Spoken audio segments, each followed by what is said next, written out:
Ya, baik, kita akan mulai materi kita pekan ini, ya, yaitu materinya adalah tentang atmosfer, ya, tentang atmosfer. Atmosfer itu adalah apa sih atmosfer itu? Semua juga sudah pada tahu ya bahwa atmosfer itu adalah lapisan yang ada di yang melindungi bumi di angkasanya bumi gitu ya. Lapisan yang ada di angkasanya bumi. Gitu.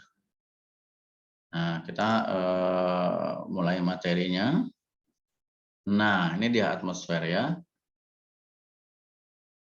Atmos itu adalah uap dan sphere itu adalah bumi. Ya, jadi atmosfer itu apa sih? Atmosfer adalah lapisan udara yang menyelubungi bumi. Ya, lapisan udara yang menyelubungi bumi. Kandungan dan peran atmosfer dalam kandungan dan peran gas dalam atmosfer. Ya, diantaranya gas-gas apa saja yang yang banyak terkandung di atmosfer. Yang paling banyak terkandung di atmosfer, kandungan gas adalah nitrogen. Ya, nitrogen adalah gas yang paling banyak ada di atmosfer kita. Kemudian selain nitrogen ada oksigen tentu saja sebagai sumber pernapasan dari makhluk hidup. Nitrogen juga digunakan oleh makhluk hidup ya. Nitrogen juga digunakan oleh makhluk hidup. Kemudian ada lapisan ozon ya, ada lapisan ozon di stratosfer yang tugasnya adalah menyerap radiasi ultraviolet dari matahari ya. Radiasi ultraviolet dari matahari. Kalau tidak ada lapisan ozon ini kita ya makhluk hidup yang ada di bumi ya bisa mati gitu ya. Kemudian ada juga karbon dioksida ya. Ya karbon dioksida ini adalah penyebab pemanasan global. Semakin banyak karbon dioksida akan semakin panas udara di di bumi ya, sorry. Baik, selanjutnya ciri-ciri atmosfer. Pertama, atmosfer itu tidak ada warnanya. Tidak ada warnanya, tidak berbau, ya, tidak memiliki wujud dan tapi dapat dirasakan. Ya, tidak memiliki warna, tidak berbau, tidak memiliki wujud tapi dapat dirasakan oleh manusia. Dirasakan itu maksudnya kita tahu manfaatnya gitu ya. Kemudian atmosfer itu memiliki berat. Ya, sehingga akan menyebabkan tekanan karena dia memiliki berat dia akan menekan, ya. Kemudian atmosfer itu memiliki sifat dinamis dan elastis yang dapat mengembang dan menyusut, ya. Terakhir, atmosfer tembus pandang atas semua radiasi. Dia tembus pandang atas semua radiasi, terutama radiasi cahaya matahari. Ya, sehingga cahaya matahari bisa masuk ke bumi karena atmosfer itu tembus pandang dari radiasi matahari. Oke. Nah, ini adalah lapisan-lapisan atmosfer ya. Ini adalah lapisan-lapisan atmosfer yang bisa digambarkan. Ini saya ambil dari Google ya, gambar ini. Nah, lapisan yang paling bawah kita lihat adalah troposfer ya. Lapisan paling bawah yang kita lihat ini adalah troposfer. Troposfer ini sampai dari ketinggian 2 km lah ya. 1 km ke atas nih. Troposfer. Sampai 20 kilometeran. Sampai sekitar ketinggian ya, ketinggiannya 20 km. Sehingga balon udara ya, awan, sebagian besar awan gitu ya, awan itu ada di lapisan troposfer. Awan yang kita lihat di langit gitu ya, yang kita sering lihat di langit itu masih dekat, dia masih di lapisan troposfer. Paling ketinggiannya cuma 1 km si awan-awan ini gitu ya. Nah, pesawat udara, pesawat komersial biasanya dia bisa naik sampai 10 km. Ya, bisa naik sampai 10 km. Kalau pesawat latih ya dia ada di sekitar 2 km lah tinggi-tingginya ya. Di 1 km juga bisa dia. Nah, kemudian kalau lompat parasut gitu ya, yang penerjun itu biasanya dia dari ketinggian 6.000 atau 6 km atau 4 km. Kalau biasanya pakainya meter sih. Jadi biasanya ketinggiannya 6.000 meter atau 4.000 meter gitu. Atau biasanya pakai kaki. Ya, ketinggian pakai kaki. Biasanya kalau yang menggunakan kaki itu orang Eropa ya. Nah, di luar itu ada ketinggian 10 km ini ketinggian puncak tertinggi hampir 10 km ya, sekitar 8 km ketinggian puncak Gunung Everest. Ya, Mount Everest itu gunung tertinggi di dunia. Ya, dia ada di pegunungan Himalaya. Ya, nah dia ketinggiannya bisa sampai 8 km ketinggiannya atau 8.000 meter di atas permukaan laut. Sedangkan gunung tertinggi di Jawa saja dia cuma 3.000-an ya, sekitar 3.000 meteran ya. Ciremai saja cuma 3.000-an, 3.000 sekian ratus saya lupa. Jadi terbayang oleh kalian ketika kita melihat Ciremai sudah sebesar itu, Mount Everest hampir 3 kalinya besarnya, hampir 3 kalinya dari Gunung Ciremai ya. Ketinggiannya juga ya, ketinggiannya hampir 3 kalinya dari Gunung Ciremai. Nah, kemudian ada lapisan di atasnya stratosfer. Ya, ada lapisan di atasnya stratosfer. Stratosfer ini dari 20 km ya sampai 60 km ketinggiannya. 20.000 meter sampai 60.000 meter. Biasanya di sana daerah operasinya kapal pesawat supersonik ya. Dulu pernah ada pesawat komersial supersonik tapi sudah bangkrut ya, namanya Concorde. Nah, di luar itu ada pesawat-pesawat supersonik, itu pesawat-pesawat tempur biasanya ya. Pesawat-pesawat tempur dia bisa terbang sampai ketinggian ini, sangat tinggi ya. Kemudian di atasnya ada lapisan mesosfer ya. Kemudian di atasnya lagi ada lapisan termosfer atau ionosfer, dan terakhir ada lapisan eksosfer ke atas sana sampai ke ruang angkasa. Ya, di luar dari eksosfer inilah ruang angkasa. Di sana berarti sudah gravitasi sudah apa ya? Sudah tidak, gravitasi bumi sudah sangat lemah. Ya, gravitasi bumi sudah sangat lemah lewat dari lapisan eksosfer ini. Lapisan ozon ada di mana? Lapisan ozon ada di stratosfer, ketinggian sekitar 20.000 meter atau 20 km di atas bumi. Ya, di atas permukaan laut berarti ya. Nah, di termosfer ini kita bisa melihat polar lights ya, cahaya polar gitu ya, bisa melihat ini. Oke, pengikisan meteor ada di lapisan mesosfer ya, pengikisan meteor mesosfer sama termosfer sebetulnya, di termosfer juga pengikisan meteor ya, jadi dia dibakar, digesek tuh di sana. Kalau ada meteor yang hendak bertabrakan dengan bumi. Baik, kita bahas satu persatu lapisannya ya. Lapisan dari atmosfer ini. Lapisan yang terbawah atau namanya troposfer ya. Troposfer adalah lapisan terbawah. Sebentar.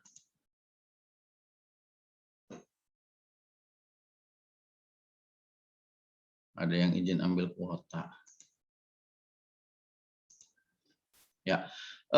Troposfer ini berada pada ketinggian 0 sampai 10 km. Tadi sudah dibahas ya, pada ketinggian 0 sampai 10 km di atas permukaan bumi. Kandungannya berupa nitrogen dan oksigen. Ya, troposfer mengandung air. Ya, jadi hujan itu ada di lapisan troposfer ya. Hujan itu ada di lapisan troposfer. Maka di sanalah terjadi peristiwa cuaca. Ya, angin, awan, presipitasi, badai, kilat, dan guntur. Nanti kita akan akrab dengan istilah presipitasi, awan itu di materi yang selanjutnya tentang hidrosfer ya. Kemudian penurunan suhunya setiap 100 meter adalah 0,650 ya, 0,650 derajat Celcius ya. Setiap 100 meter. Nah, lapisan batas antara troposfer dan mesosfer di atasnya disebut dengan lapisan tropopause ya. Disebut dengan lapisan tropopause. Kemudian lanjut, lapisan selanjutnya yang ada di atas troposfer, tepat di atas troposfer adalah stratosfer. Ya. Stratosfer ini berisi lapisan berupa lapisan molekul-molekul gas tipis.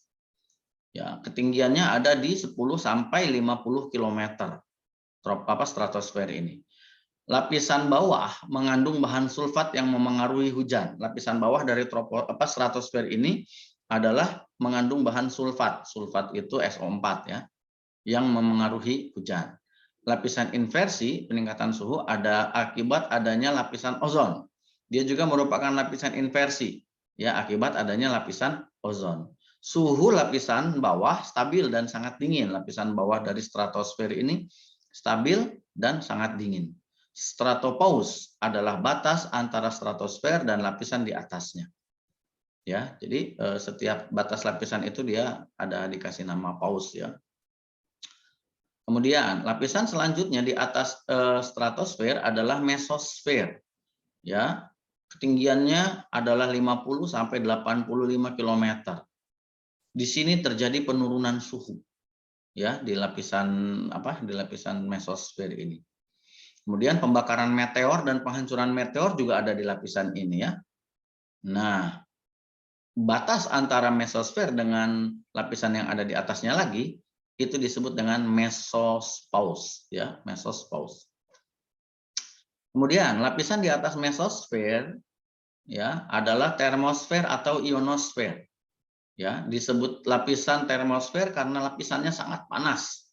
Ya, lapisannya panas. Jadi lapisan atmosfer itu ada yang sangat panas, nanti di bawahnya ada yang dingin gitu ya. Memiliki sifat yang berbeda-beda. Tempat terjadinya ionisasi atom-atom udara oleh radiasi, ini maaf salah ketik ya, oleh radiasi sinar X dan sinar ultraviolet. Makanya dia sangat panas ya. Tempat terjadinya ionisasi atom-atom udara oleh radiasi sinar X dan ultraviolet. Kemudian lapisan termosfer atau ionosfer ini adalah lapisan pemantul gelombang radio. Ya, jadi kalau misalkan bagaimana sih sistem radio itu bekerja? Jadi kan kadang-kadang kita bisa mendapat gelombang dari BBC misalnya ya, dari kantor berita Inggris.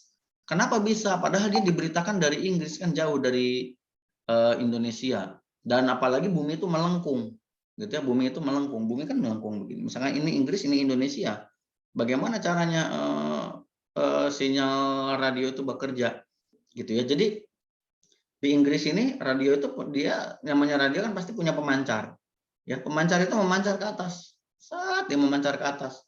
Nanti di lapisan ionosfer ini dia si gelombang suara itu ya, gelombang radio itu yang berupa gelombang elektromagnet, dia dipantulkan lagi ke bawah. Gitu ya. Dia dipantulkan lagi ke bawah, akhirnya bisa didapat gelombangnya bisa ditangkap oleh antena yang ada di daerah yang jauh karena dia sudah terpantul dari lapisan ionosfer. Ya, kemudian disinilah terjadinya aurora. Ya, disinilah terjadinya aurora di lapisan termosfer atau di lapisan ionosfer. Sebentar ya.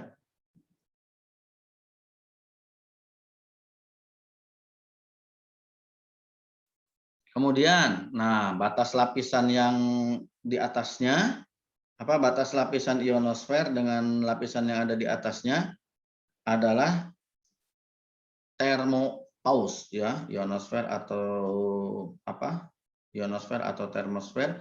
Lapisan yang ada di atasnya adalah lapisan termopause.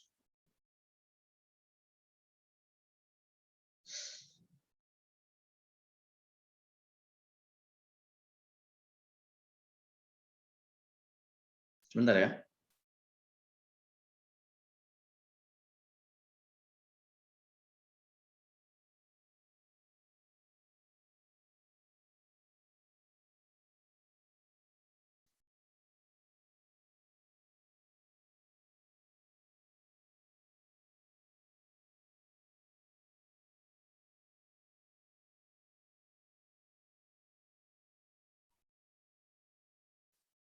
Baik.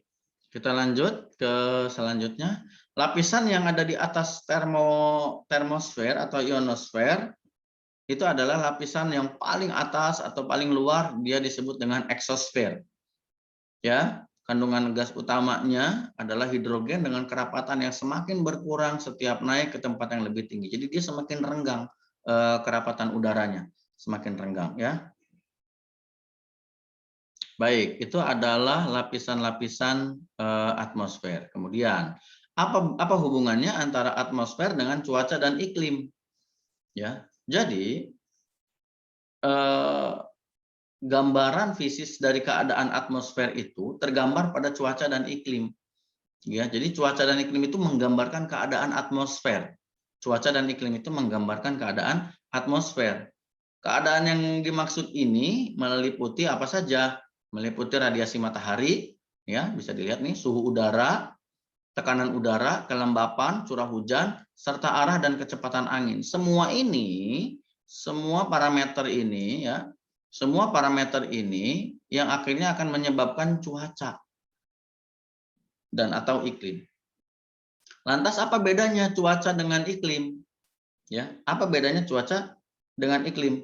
Cuaca dengan iklim bedanya cuaca adalah kondisi atmosfer sesaat. Kondisi atmosfer sesaat. Hitungannya menit, jam, hingga hari. Gitu ya. Hitungannya menit, jam, hingga hari. Kalau iklim, keadaan atmosfer dalam periode yang lebih panjang. Ya, dia sangat panjang. Bisa sampai 30 tahunan. Dan dalam wilayah yang luas, ya, iklim juga disebut juga statistik atau sintesa dari keadaan cuaca. Jadi iklim itu adalah statistik dari keadaan cuaca. Jadi keadaan cuaca dalam berapa puluh tahun distatistikkan gitu ya, diukur. Jadi kita tahu iklimnya apa sebetulnya gitu ya. Bisa kita sebutkan iklimnya apa. Nah, itu dia bedanya antara iklim dan cuaca. Ya, sebetulnya hampir sama hal yang dipengaruhi oleh beberapa faktor diantaranya radiasi matahari, suhu udara, tekanan udara, kelembapan, curah hujan, dan arah dan kecepatan angin. Tetapi bedanya adalah jangka waktu dan rentang waktu dan luas wilayah. Kalau cuaca rentang waktunya sangat singkat dan luas wilayahnya sempit, misalkan satu daerah tertentu, misalnya Cirebon misalnya. Kalau iklim adalah rentang waktu yang sangat lama, sangat panjang, dan meliputi wilayah yang sangat besar. Ya, baik kita lanjut ke video berikutnya, ke slide berikutnya. Nah, kita bahas nih satu persatu faktor-faktor yang tadi akan membentuk cuaca dan atau iklim. Ya, pertama adalah radiasi matahari. Ya, radiasi matahari ini dipancarkan ke bumi merupakan sumber energi utama untuk proses fisika atmosfer. Jadi radiasi matahari ini adalah cahaya matahari yang dipancarkan oleh matahari ke bumi, ya, dan digunakan sebagai sumber energi utama untuk proses fisika di atmosfer. Ya, nah proses fisika atmosfer itu akan menentukan nanti keadaan cuaca atau iklim. Ya, udara nanti akan timbul karena adanya radiasi panas matahari yang diterima oleh bumi. Radiasi panas matahari yang diterima oleh bumi akan menimbulkan atau akan melahirkan udara, ya, akan melahirkan udara. Beberapa faktor yang memengaruhi tingkat penerimaan panas oleh bumi diantaranya adalah sudut datang sinar matahari, gitu ya, atau sudut yang dibentuk oleh permukaan bumi dengan arah datangnya sinar matahari. Ya, semakin kecil sudut datang sinar matahari, kepada bumi, maka semakin sedikit juga panas yang diterima oleh bumi. Semakin besar sudutnya, ya, sudut antara matahari dengan bumi, semakin besar panas yang diterima. Misalkan ini bumi nih, ini bumi. Ini matahari, sudutnya kecil nih antara bumi dengan matahari. Permukaan, misalnya permukaan ini nih. Ketika matahari baru terbit itu kan sudutnya sempit tuh, sudutnya kecil sekali, sudutnya lancip. Maka panas yang diterima juga sedikit. Nanti semakin ke atas, semakin membentuk sudut yang besar, bahkan sampai tegak lurus sampai 90 derajat dengan bumi, dia akan memberikan cahaya atau bumi akan menerima cahaya yang lebih banyak sehingga akan lebih panas keadaannya, gitu ya. Kemudian lama waktu penyinaran, tentu saja semakin lama waktu penyinaran akan semakin besar panas yang diterima oleh bumi, gitu ya. Kemudian keadaan muka bumi itu sendiri, gitu ya, meliputi daratan dan lautan. Ya, daratan itu akan lebih cepat menerima panas. Daratan akan lebih cepat menerima panas, tapi akan lebih cepat melepaskan panas juga, gitu ya. Sedangkan lautan, gitu ya, dia lebih lambat terpanaskannya, tapi nanti dia akan menyimpan panas juga lebih lama, gitu ya, si air laut, gitu ya. Kemudian banyak sedikitnya awan, Nah, itu juga ditentukan dipengaruhi oleh penerimaan panas, gitu ya. Banyak sedikitnya awan, tebal atau tipisnya awan. Jadi kalau misalkan awannya tebal, maka penerimaan panas ke bumi juga akan terhalang kan. Berarti tidak akan terlalu panas, sedikit penerimaan panas di bumi. Tetapi jika awannya tipis, maka panas akan lebih banyak yang terserap ke dalam bumi, ya. Ini radiasi matahari. Kemudian setelah radiasi matahari ada suhu udara. Ya, suhu adalah derajat panas dari aktivitas molekul dalam atmosfer. Suhu adalah derajat panas ya. Suhu sangat dipengaruhi oleh radiasi matahari. Suhu juga dipengaruhi oleh perbedaan ketinggian. Ya, perbedaan ketinggian. Semakin tinggi suatu tempat, maka dia akan memiliki suhu yang semakin rendah. Ya, semakin tinggi satu tempat dia akan memiliki suhu yang semakin rendah. Rata-rata suhunya akan rendah, akan lebih rendah. Walaupun kadang-kadang dalam waktu-waktu sesaat dalam waktu-waktu singkat dia bisa saja panas. Ya, dia bisa saja panas, tetapi secara rata-rata dia memiliki suhu yang rendah. Ini juga dipengaruhi dan saling memengaruhi antara suhu dengan tekanan udara, ya. Yang selanjutnya adalah tekanan udara itu sendiri. Jadi udara di atmosfer itu terdiri dari sejumlah gas. Ya, udara di atmosfer itu isinya beberapa gas ya. Gas ini menekan ke permukaan bumi, dia menekan ke bawah. Ya, tekanan dari gas-gas yang menekan ke bawah ini yang akhirnya menghasilkan tekanan udara.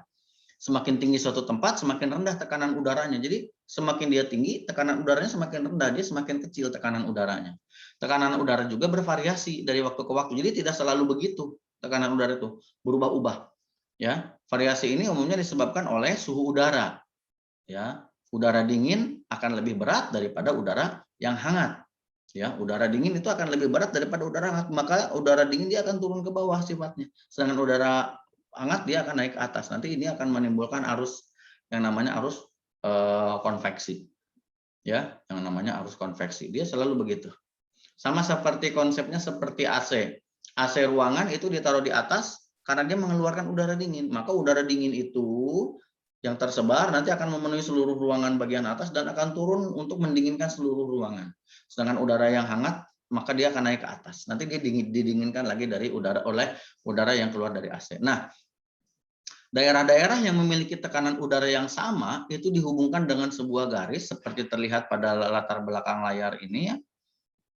Itu disebut dengan disebut dengan isobar. Daerah yang memiliki tekanan yang sama. Ya, karena satuan dari tekanan adalah bar. Ya, dan alat untuk mengukur tekanan udara disebut dengan barometer. Ya. Kemudian setelah itu ada faktor lain yaitu angin.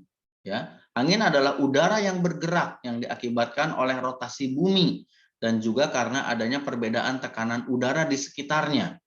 Angin bergerak dari tempat bertekanan udara yang tinggi ke tempat yang bertekanan udara rendah. Ya, berarti angin bergerak dari tempat tekanan udara tinggi berarti suhunya lebih tinggi, ya, ke tempat yang tekanan udaranya lebih rendah. Oh, ya, lebih rendah salah ya ini sebetulnya.